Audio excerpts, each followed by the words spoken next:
Hey everybody, welcome to Desert Sky Mystic. Today we're going to be doing our monthly reading for Pisces for September 2022. So this is a general reading, so it may not apply to everybody, but if it does resonate for you, please like the video. That helps us know which of these land and which ones don't. So having said that, let's go on and jump right into it and see what the month of September has for our Pisces friends.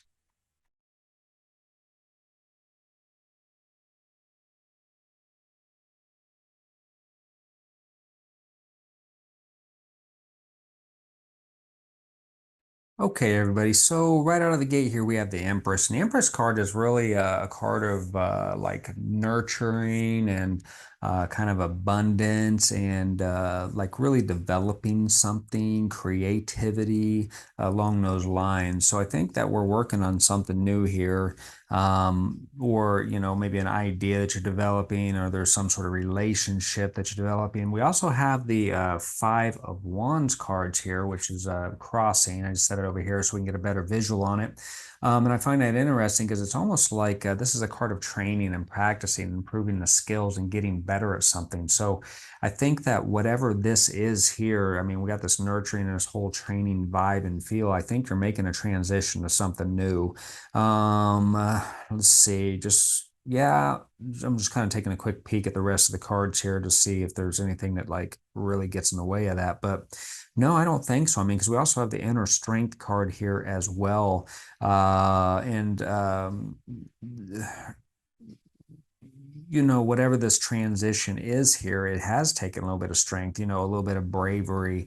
It hasn't been an easy process. And, this is really just kind of speaking to that. I also see the Page of Pentacles, which is a card of exploration it's typically something to do with like the material world, finances, money, material possessions, things along those lines, like exploring new things. Perhaps this is well, let's see, it could even be like job related. Yeah, this could be job related. Career job, maybe into starting your own business, something like that. But it's almost like it's like you've been working on something, preparing for a change. While you're doing that, there's also this real curiosity and exploring. So this kind of this dual thing coming on here, and the inner strength is like it's almost like there's been this like you're running two paths, like you have to kind of like keep doing the job while at the same time having then either getting the education or working a second job or working on this business on the side. But it's taken some mental strength and fortitude to kind of balance and juggle all that and push through, because again, it's like working very much so two very real-time jobs. Perhaps he was working two actual jobs as you make a transition here. But it's this idea, it's this change you want to make, it's this new life that you want. You want to better yourself. You're nurturing this. You're going through the steps and the training to get there, and it's tough, and you've had to dig deep on it. And then what's kind of nice about this though is we're moving out of this energy, this Five of Swords, which is like a sort of or a card of like conflicts of things that are bothering you, of mental anguish, again, which makes a lot of sense if we are making this transition, that, this is a tough thing to kind of balance. And there is definitely some mental strains. But the nice thing about this, we're kind of moving out of this energy, and it's the Magician. And the Magician is really a card of manifesting what they want, being able to manifest what they want, being able to take ideas, bring them down from the heavens and manifest them here on the earth, really develop. You have all the tools and you're a master at this. So, this focus, you are really truly creating your own destiny, your own reality here through that. So it is kind of nice to see that we are stepping away from kind of the conflict and really getting a grip on this and really getting things to start going the way that you want. We also have this backed up with the Fool as well. The Fool card's kind of in the area of your feelings at this point in time, and the Fool card is really it's kind of like being almost naive to a certain degree, but excited and optimistic and jubilant, almost to the exclusion of any of the potential pitfalls that are around you, and just really trusting and diving in, with the idea that everything's gonna be okay, which is a great way to do that. That's not a negative thing at all.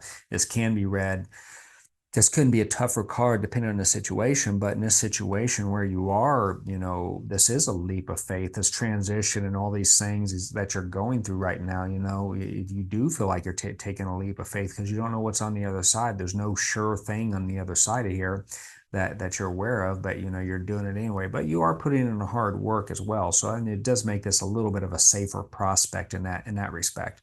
Hey, we got the Eight of Pentacles as well, and the Eight of Pentacles is for me about skill improvement, working and developing your skill sets, refining them, getting better, trying some, looking at what's worked, what doesn't work, making changes, and continue to improve upon what you're doing, which makes a lot of sense in the overall context. Again, with the Five of Wands over here as well, and the exploration of what I'm assuming at this point, what I'm feeling like is either a career change or a new way to make money, bringing money in, exploring that whole deal. In this kind of hopes and fears area or whatever, I think there's this element as well, is that you're still not sure which way this is going to go. That the wheel of fortune, for lack of better words, the card itself is kind of a luck card, and it can either go this way or it can go that way. And I really get that that's the kind of energy that you're feeling, that although you're putting the work in and stuff, you still really don't have a great sense of what's going to be on the other side of that. And so it really is kind of taking a chance here, and you're betting on the idea that all of this is going to pay off, and what you're trying to develop, what you're trying to nurture, what you're training for, the skills that you're trying to develop here and what you're trying to manifest is going to swing the way that you want it to. And I think it actually will. Especially with the magician card and the strength card. I mean, you're really putting in some good work here, and it's just a matter of time. We put the right work in and we know which way we're heading. It's almost a guaranteed success, unless that's just not your path in life. But I would say you wouldn't even be here if this wasn't an experience that you were supposed to have anyway. And then I think this last card, this Four of Cups, is a cautionary card. I think it's just more of a keep your heads up kind of card, message here, in that the Four of Cups really is kind of about not being wild about your situation right now, being kind of apathetic, not really being happy with the choices that are in front of you. You do have the universe coming in and offering you this new bowl that's filled with all this bright stuff that's coming through. But I mean, there's a couple ways to look at this. Perhaps you're not even seeing it at this point in time, or perhaps this is another option right now that you're just not interested in. So I think that you haven't really found where you want to be at. But the good news is I think that you're pushing through and you're putting the work in and you're grinding it out. And even if this isn't the right option, this is going to work out for you. I think this is more of a cautionary tale. Don't get stuck in this in a permanent type of deal. Keep looking at the different options as they come up. And one of these, when the time is right, is going to be a good fit for you, and it's going to finalize and really, I guess, not finalize. It's really going to like snap everything into place. All of a sudden, all the hard work you put in is going to pay off, and you'll be able to make this transition a full-time transition, whatever this is, whether that's the working one job you don't want to be in and transitioning to another career, whatever this comes in. After all this hard work, there's going to be a point in time when this swings your way and you're like, yeah, that's it. And you can leave this other thing that you don't want to pursue, this thing that you've been working for and putting a lot of work into over the course of time. So I think overall, really a good reading. It's just really lining out the kind of struggle you've been through, and then, giving you a little bit of light at the end of the tunnel. So I like it. And if it resonates with you, make sure to like the video for me. That helps us know if the video has landed with our viewers. So thank you in advance for that. And then also, of course, if you haven't subscribed to the channel, please do that for us as well. Helps us out quite a bit, and we'd love to have you as part of the family. So that is what I have for my Pisces friends for the month of September. I hope this reading has helped, and we will see you next time.